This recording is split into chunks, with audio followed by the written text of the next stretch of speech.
যখনই আমরা ধনী দেশের কথা ভাবি তখন আমাদের মাথায় আসে আমেরিকা, দুবাই কিংবা ইউরোপের দেশগুলো। কিন্তু এমন একটা দেশ আছে যেখানে প্রাকৃতিক সম্পদ খুবই কম, তবুও আজ পৃথিবীর তৃতীয় বৃহত্তম অর্থনীতি। আর সেই দেশটি হল জাপান।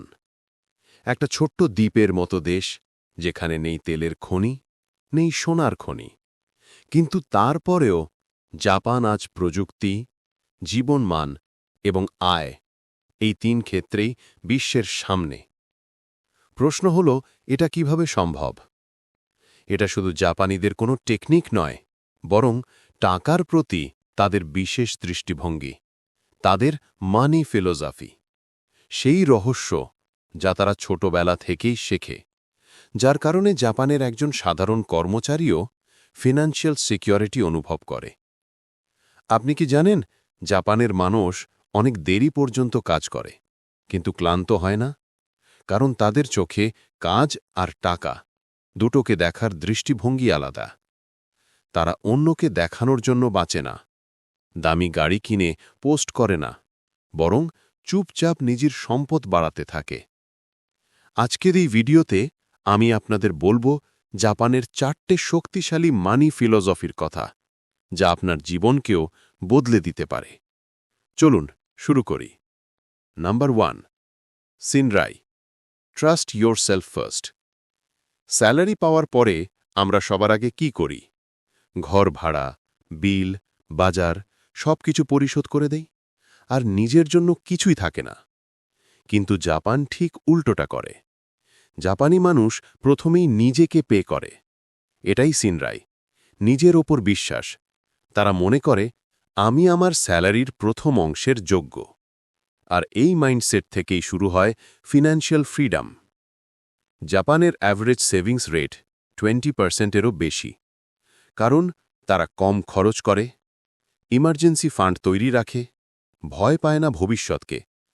বাচ্চাদের ছোট থেকেই শেখানো হয় কাকিবো সেভিংস টেকনিক, যেখানে সবার আগে সেভ, তারপর খরচ।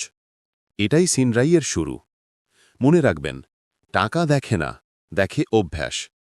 আপনি 500 টাকা সেভ করুন বা 5000, গুরুত্বপূর্ণ হল কনসিস্টেন্সি। যখন আপনি নিজের ওপর বিশ্বাস করবেন, তখনই টাকা আপনাকে সম্মান দিতে শুরু করবে। Number 2, dogu, money is a tool, not the goal. এখন একটা প্রশ্ন, টাকাই কি আপনার জীবনের চূড়ান্ত লক্ষ্য? জাপানিরা বলেন না, টাকা কোনো গন্তব্য নয়, টাকা হলো টুল। যেমন চাকু দিয়ে কিছু কাটা হয়, টাকা দিয়ে জীবনকে ভালো করা হয়। যদি টাকা হয় লক্ষ্য, তাহলে মানুষ শর্টকাট খোঁজে, আনএথিক্যাল সিদ্ধান্ত নেয়, কিন্তু সন্তুষ্টি পায় না। টয়োটার প্রতিষ্ঠাতা বলেছিলেন, আমাদের উদ্দেশ্য টাকা নয়, মানুষের জীবনে সহজ কিছু তৈরি করা। যেখানে উদ্দেশ্য থাকে ভ্যালু তৈরি করা, সেখানে টাকা নিজে থেকেই আসে।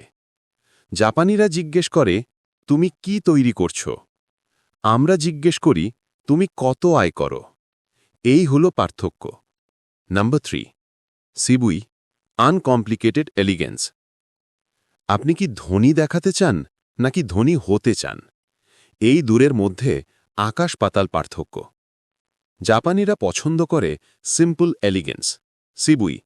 এরা ফ্ল্যাশি জিনিস পছন্দ করে না, দামি গাড়ি, ব্র্যান্ড, এগুলো দেখানোর জন্য নয়।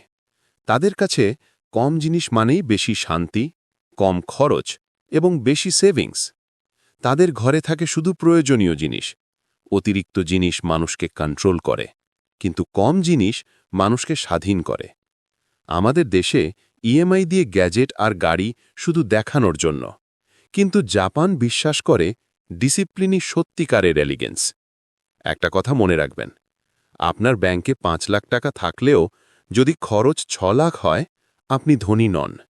তাই কিছু কেনার আগে নিজেকে প্রশ্ন করুন, আমি এটা সত্যিই চাই, নাকি অন্যকে দেখানোর জন্য কিনছি? Number 4, fukuri, the magic of compound interest. কেউ যদি বলে 1 টাকার বীজ একদিন 1 কোটি টাকার গাছে পরিণত হবে, আপনি হয়তো বিশ্বাস করবেন না। কিন্তু জাপানের ফিলোসফি এখান থেকেই শুরু। ফুকুরি মানে কম্পাউন্ডিং। কম্পাউন্ডিং ধীরে চলে, কিন্তু থামে না, আর একবার শুরু হলে তাকে আটকানো অসম্ভব। জাপানে বাচ্চাদের ইনভেস্টিং শেখানো হয়। পকেট মানিরও 10% বাচ্চারা কম্পাউন্ডিংয়ের জন্য আলাদা করে। যারা কম্পাউন্ডিং বোঝে না তারা এফআইডির সুদেই খুশি। যারা বোঝে তারা 5 বছরের নয় 15 বছরের ভবিষ্যৎ দেখে। কম্পাউন্ডিং বলে, ধীরে চলো, কিন্তু সঠিক দিকে চলো। আজ আপনি 1000 টাকা ইনভেস্ট করলে মনে হবে কিছুই হবে না, কিন্তু 15 বছর পরে সেই 1000 টাকাই লাখ হয়ে যাবে। এটাই ফুকুরির মাজুক। বন্ধুরা, জাপানিদের এই 4টে ফিলোসফি সিনরাই, দোগু, সিবুই এবং ফুকুরি দেখতে ছোট মনে হলেও জীবন বদলে দেবার শক্তি রাখে। যদি আপনি এগুলো জীবনে আনতে পারেন, তাহলে টাকা রোজগার স্ট্রাগল নয়, বরং মজার একটা সিস্টেমে পরিণত হবে। ভিডিওটি ভালো লেগে থাকলে লাইক ও শেয়ার করতে ভুলবেন না, এবং ভিডিওটি শেষ পর্যন্ত দেখার জন্য ধন্যবাদ।